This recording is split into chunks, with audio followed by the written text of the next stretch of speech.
En el libro de Levítico, en el capítulo 2 y el versículo 13, Dios le dice al pueblo de Israel: y sazonarás con sal toda ofrenda que presentes, y no harás que falte jamás de tu ofrenda la sal del pacto de Dios.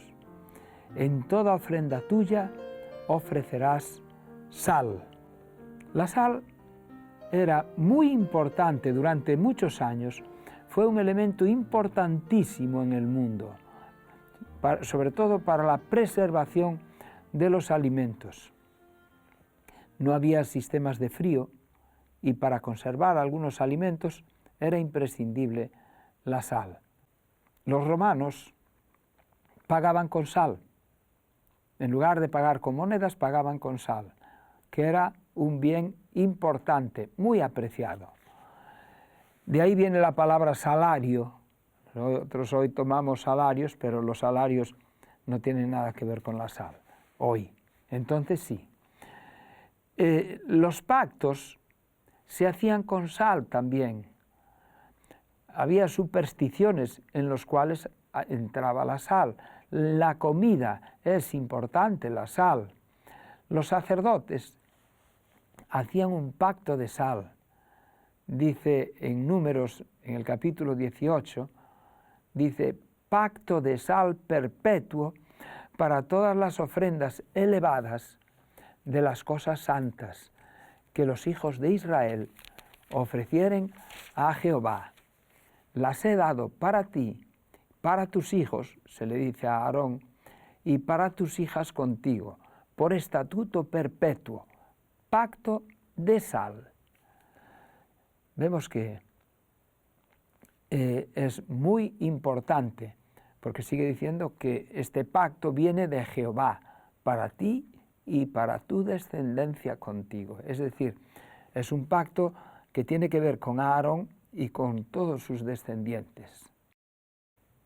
De David también se habla, y dice en 2 de Crónicas 13:5, ¿no sabéis vosotros que Jehová Dios de Israel dio el reino a David sobre Israel para siempre, a él y a sus hijos, bajo un pacto de sal? ¿Qué quiere decir el pacto de sal? La sal lo que hace es hacer más durables los elementos, los alimentos sobre todo.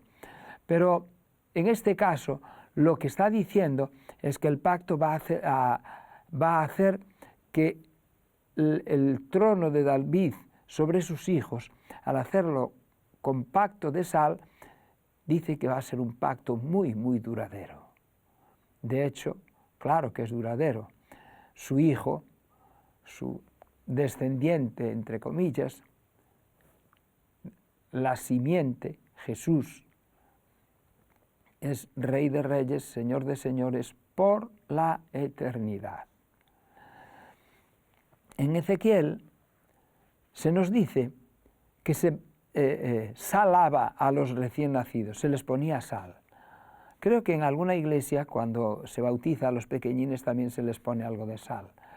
Se dedicaban a Dios, y en cuanto a tu nacimiento, está hablando de Israel, el día que naciste no fue cortado tu ombligo, ni fuiste lavada con aguas para limpiarte, ni salada con sal, ni fuiste envuelta con fajas. Es decir, se habla de Israel que nació sin ninguna norma, que nació casi como un hijo bastardo, un hijo que no es reconocido, porque nació en la esclavitud, en Egipto, etc., ¿no? Bien, ¿qué es la sal? Bueno, pues la sal es algo tan simple como cloruro sódico, es decir, cloro y sodio. Separados son un ácido y una base, son dos venenos, la lejía y la sosa. Son dos venenos que por separado matarían a cualquiera. pero sin embargo juntos, Jesús nos dice, buena es la sal.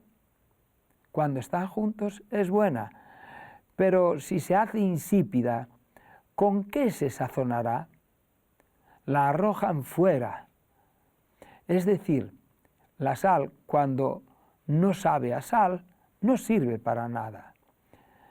En Palestina había unas minas de donde se sacaba la sal y salía a veces mezclada con yeso, con arena, con tierra y otras sustancias que le daban un sabor alcalino, le quitaban el sabor todo. Entonces Mateo nos dice, vosotros, nos dice Jesús, pero en Mateo, sois la sal de la tierra, vosotros sois la sal de la tierra, pero si la sal se desvanece, es decir, si no sois auténtica sal, ¿con qué será salada la tierra? Si Dios no tiene un pueblo que represente la sal, ¿con qué va a ser predicado el Evangelio en la tierra? La sal esa ya no sirve para nada, sino para ser echada fuera y ser hollada por los hombres. Es decir, si un cristiano no es un cristiano de verdad, ¿para qué sirve? Para llevar a los demás a equívocos. No, pero los cristianos son así. Si eso es el cristianismo, yo no quiero ser cristiano. También se nos dice, vosotros sois la luz del mundo. Una ciudad asentada sobre un monte no se puede esconder. Cristo dijo, no te pido que los saques del mundo, aunque ellos no son del mundo, como yo tampoco soy del mundo. No dice que los saque del mundo. La sal no debe tomar el sabor del guiso, no debe ser del mundo. El guiso no es el que influye en la sal, es la sal la que influye en el guiso. Si la sal, en lugar de dar su sabor, recibe el sabor del guiso, pierde el suyo, no sirve para salar. El guiso es el que toma el sabor de la sal. La esposa de Lot, cuando salía de Sodoma, estaba tan metida en el guiso, estaba tan metida en el mundo, estaba tan aferrada a Sodoma, que cuando se dio media vuelta, lo que sucedió fue que se convirtió en estatua de sal, porque sus ojos y su corazón estaban en Sodoma. Y esto es lo que significó para ella. Se convirtió en estatua de sal. Nosotros no debemos intentar compatibilizar la filosofía de Dios con la filosofía del mundo, creando impurezas en el cristianismo. Hay un cristianismo que mezcla, bueno, la evolución es verdad y la creación también es verdad. Lo que pasa es que, bueno, es muy relativo. Dicen en Galicia algunos retranqueiros, gente que habla con un poco con un humor muy gallego. Dicen, Dios é bon e o demo non é malo. Dios es bueno y el demonio tampoco es tan malo. ¿Es esa la realidad? ¿Es eso lo que tiene que decir el cristianismo? ¿Tiene que estar tan rebajado el cristianismo? Nosotros debemos ser la sal, no las patatas. La sal desaparece para que aparezca el sabor. Pero si hay demasiada sal, tampoco es bueno, produce enfermedades. El sabor es sabor a Dios, sabor a Cristo, el carácter de Cristo es lo que tiene que aparecer. Pero si la sal es demasiada, entonces estropea el guiso también. Los creyentes no deben ser hipersalados. Tomar demasiada sal es nocivo para la salud. El creyente que quiere ser demasiado justo, ácido, juez, crítico, condenador, no es un verdadero cristiano. Pero tampoco al revés, cuando está insípido, que no es ni una cosa ni otra, tibio, pasota, tampoco es un verdadero cristiano. Si la sal no se disuelve y hace terrones muy desagradables, estropean la comida. Y esto me dice que a veces los creyentes deciden juntarse en una especie de guetos cristianos y vivir para sí mismos. Esto no tiene sentido. Hay personas que se van al campo a vivir para educar a sus hijos y para vivir una vida más natural. Esto me parece interesante. Ahora, cuando se juntan 20 familias y no salen de allí, no se mezclan con las otras personas para darles a conocer lo que ellos creen, para darles a conocer a Cristo, la salvación, entonces es como un terrón de sal que cae en la comida y que no se disuelve. Si hacemos eso, realmente lo que hacemos es estar perdiendo la perspectiva de nuestra verdadera misión, el motivo por el que estamos aquí. Cristo dijo, no te pido que los saques del mundo, aunque ellos no son del mundo, como yo tampoco soy del mundo. Simplemente que los apartes del mal. La sal ha de mezclarse, diluirse con el guiso y darle su sabor. El cristiano no es el protagonista, Dios es el protagonista. Para que, dice el apóstol, así alumbre vuestra luz delante de los hombres, para que viendo vuestras buenas obras glorifiquen a vuestro Padre que está en los cielos. No soy el protagonista, soy un medio para que miren a Dios. Esta es la clave. La sal es para dar sabor, para atraer a la gente a Dios. La Iglesia no es un fin en sí misma. Tiene que sazonar, preservar, preparar al mundo para la venida de Cristo. Somos la sustancia. No debemos ir a la competencia con otras iglesias a ver quién bautiza más. Eso no tiene sentido. La iglesia no es para competir o para bautizar mucha gente, para tener mucha gente. No es esa la finalidad de la iglesia. La finalidad de la iglesia es presentar el carácter de Jesús ante el mundo. El pueblo judío erró en esto. Se creyeron el centro, el fin, y no eran ni el centro ni el fin de todo. Eran simplemente instrumentos intermediarios.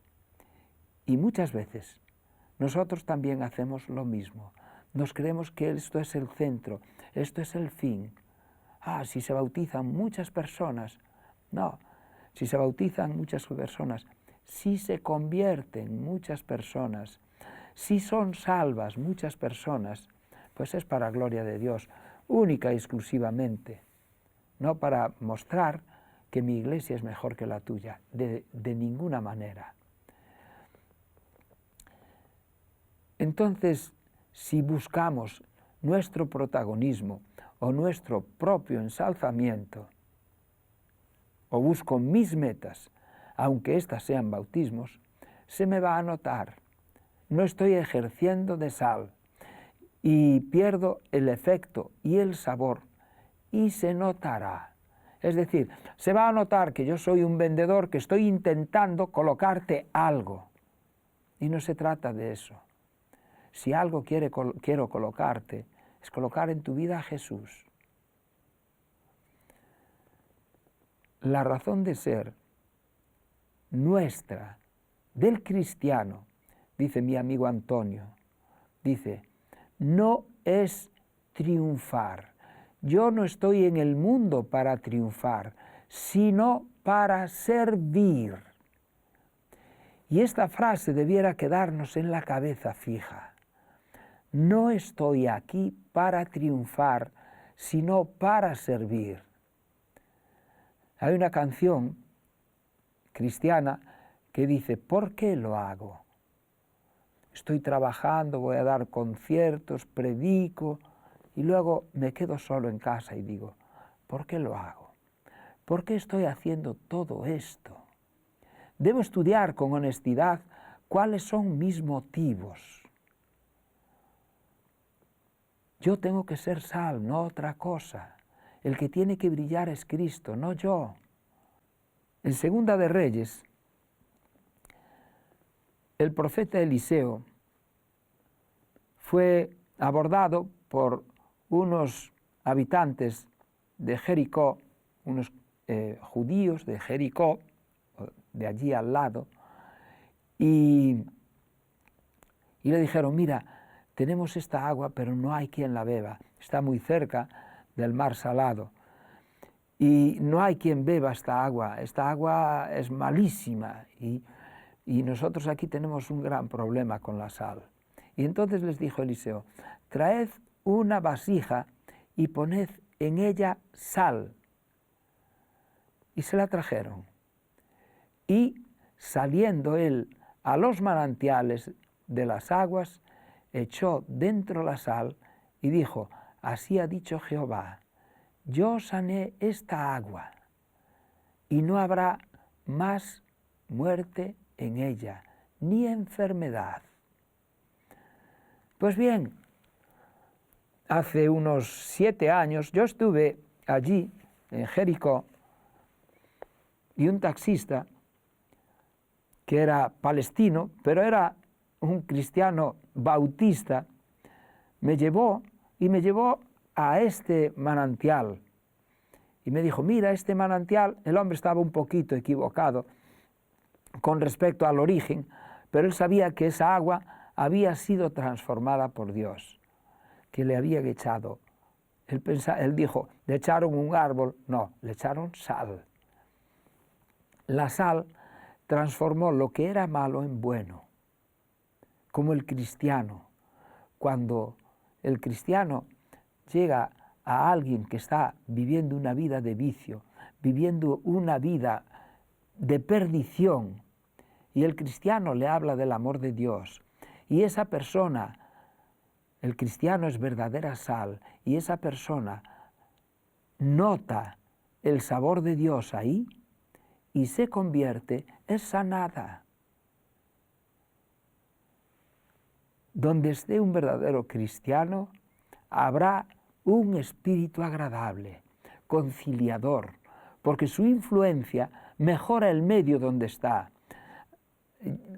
Había una persona que dijo en una ocasión, algunas personas me irritan tremendamente, pero por un cristiano, dijo, pero me da paz. Mucha gente me irrita, pero no, me da paz. Sois la sal de la tierra, la luz del mundo. ¿Por qué sal y luz? ¿Por qué ambas juntas? Bueno, yo os voy a proponer hacer un experimento en vuestra casa, con mucho cuidado. Si puede ser, en lugar de que sea con corriente, porque ahí es más peligroso, hacedlo con una pila. Cogéis una pila, una lámpara que pueda hacer funcionar la pila, con su portalámparas, la ponéis ahí, y el cable, que tiene 2 hilos, positivo y negativo, cortáis uno de ellos y los separáis. Y los 2 trozos los metéis en un vaso de agua, los trozos separados.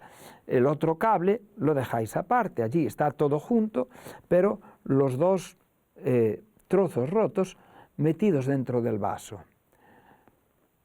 Colocáis la pila y luego empezáis a echar sal en el agua. Quizá muchos de vosotros ya habéis visto el experimento. Y según vais echando sal, de pronto se ve un poquito de luz en la lámpara. Y cada vez cuanta más sal echáis, más brilla, más brilla, más brilla. porque la sal hace la conexión. Hacedlo en casa y lo veréis. El agua podría ser, en la Biblia, el agua son las personas, las multitudes, sobre todo en profecía. La pila es la fuente de energía, esa tiene que ser siempre Dios. Y la luz es el cristiano, es el evangelio que está vivido en una persona que realmente se ha entregado a Dios. El hombre que tiene la sal realmente es el intermediario que Dios tiene para hacer brillar su evangelio. Sois la sal de la tierra, sois la luz del mundo, y la sal ha de aplicarse y la luz se mostrará. El cristiano influye en el mundo no con huelgas, manifestaciones o guerras, sino con el fiel y humilde testimonio de una vida consagrada. Cristo dijo: tened sal en vosotros mismos y tened paz unos con los otros. Y Pablo dice: sea vuestra palabra con gracia, sazonada con sal, para que sepáis cómo conviene responder a cada uno. Jesús le dice a aquellos que han sido la sal de la tierra, la luz del mundo, les dice: venid, benditos de mi Padre, porque tuve hambre y me disteis de comer, tuve sed y me disteis de beber,